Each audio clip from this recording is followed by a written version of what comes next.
calendrier de l'Avent jour 15. Jour 15, j'ai fait pas mal de choses. J'ai eu rendez-vous à l'heure du midi, à midi et demi. J'ai eu rendez-vous chez ma diététicienne. C'était mon 4e rendez-vous, si je dis pas de bêtises. Ouais, 4e rendez-vous.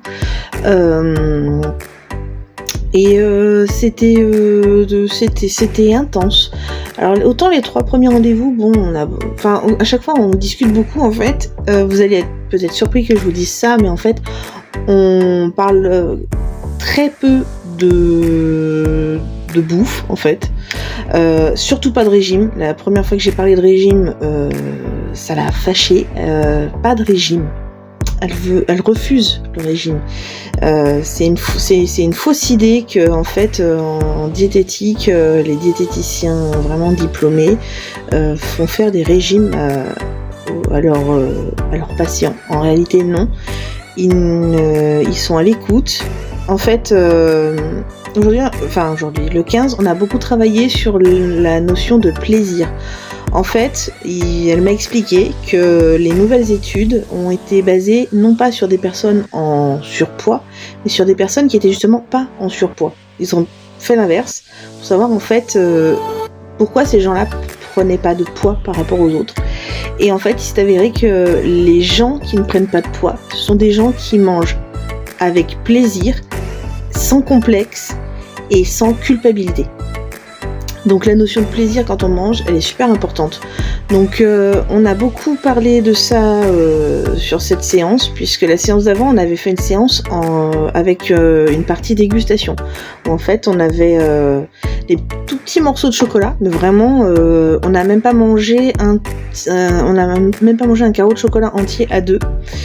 Vraiment des tout petits morceaux qu'elle m'a fait fondre de façon différente, manger de façon différente pour avoir toutes les sensations quand je mangeais, pour développer mon sens de l'observation quand je mange et mon attention, parce qu'en fait c'est ce qu'elle m'a dit, c'est que quand on mange il faut le faire en pleine conscience, et quand on est en pleine conscience, qu'on sait qu'on est en train de manger, qu'on y fait vraiment attention, et ben en fait c'est là qu'on va s'auto-réguler naturellement en fait. Je sais pas si vous voyez. Elle m'a expliqué que en fait par exemple quand on fait attention à ce qu'on est en train de faire, qu'on est en train de manger, voilà, au bout d'un moment on va dire non, c'est bon, j'en ai assez. Donc là j'ai même pas mangé un demi-carré de chocolat, parce que du coup le fait d'analyser en fonction de l'endroit où je faisais fondre le morceau de chocolat, de comment je le mâchais, de comment voilà, un demi-carré à peine, un tiers de carré de chocolat m'a suffi. Alors qu'en réalité, par exemple l'autre soir on était devant la télé, ma fille et moi, on s'est fait 3 épisodes d'une série télé, de soirée tranquille Netflix, elle et moi. On s'est fait le paquet de M&M's. À la fin, j'étais écœurée, mais je m'étais même pas rendu compte qu'on avait mangé le paquet de M&M's à 2, quoi. Et du coup, j'avais la langue pâteuse, saturée de sucre. J'ai dû me laver les dents, mais la langue en même temps. J'ai bu 3 litres de flotte limite derrière pour essayer de faire passer la sensation d'hyper sucrosité que j'avais dans la bouche, parce que j'étais écœurée.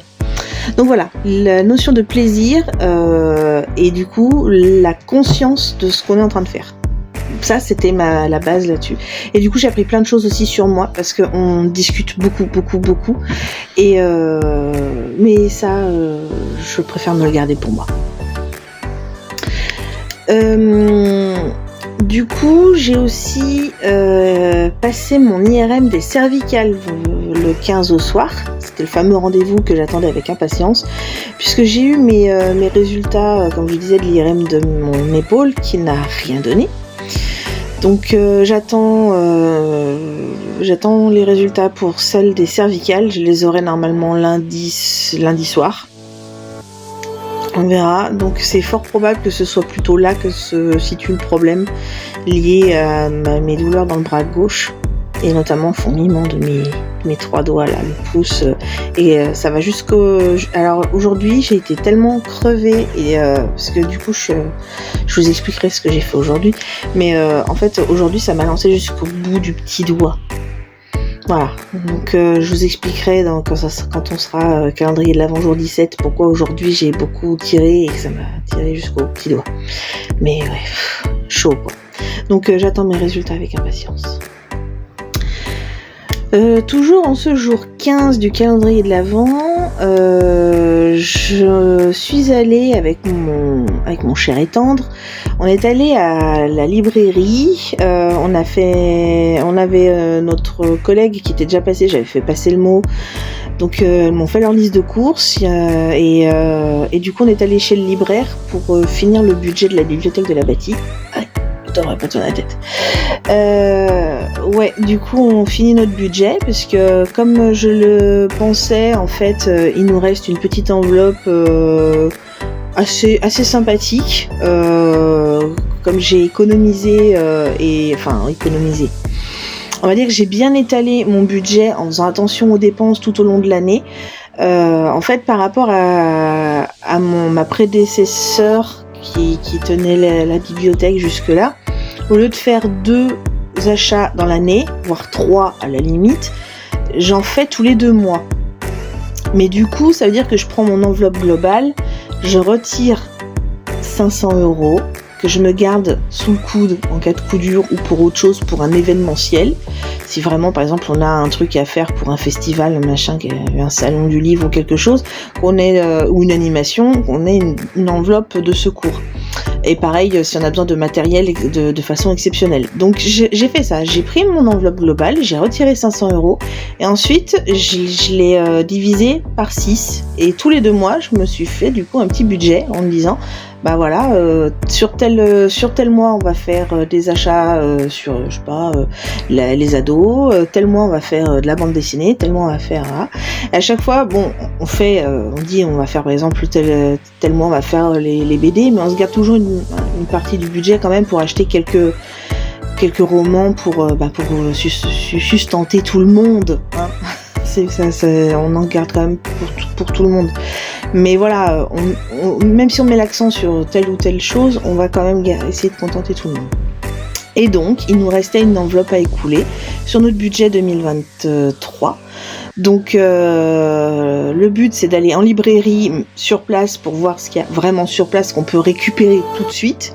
Comme ça, dans l'urgence, je fais signer, tamponner mon devis, mon bon de commande en mairie. Et ensuite, le libraire, j'ai plus qu'à passer, récupérer mon carton. Et lui, il donne sa facture tout de suite sur Chorus et moi, mon double en papier. Et c'est fait.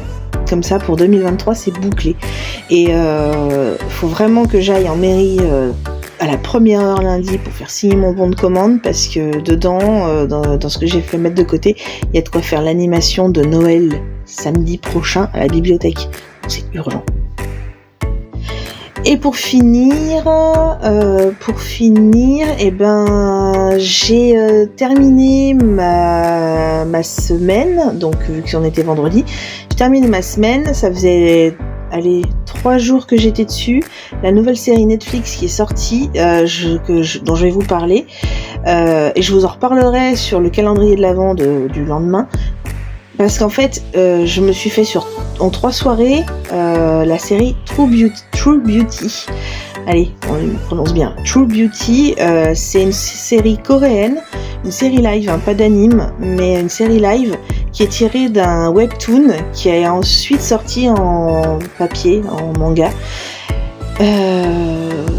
Franchement, je vous parlerai du manga sur l'autre vidéo, mais là je vais vous parler de la série. Franchement, la série, si vous avez Netflix, si vous pouvez regarder, n'hésitez pas à regarder, et si vous êtes parent d'adolescents, je vous le recommande vivement. J'en reparlerai, comme je disais, dans la vidéo suivante, parce que vraiment c'est très important le sujet qui est traité dedans.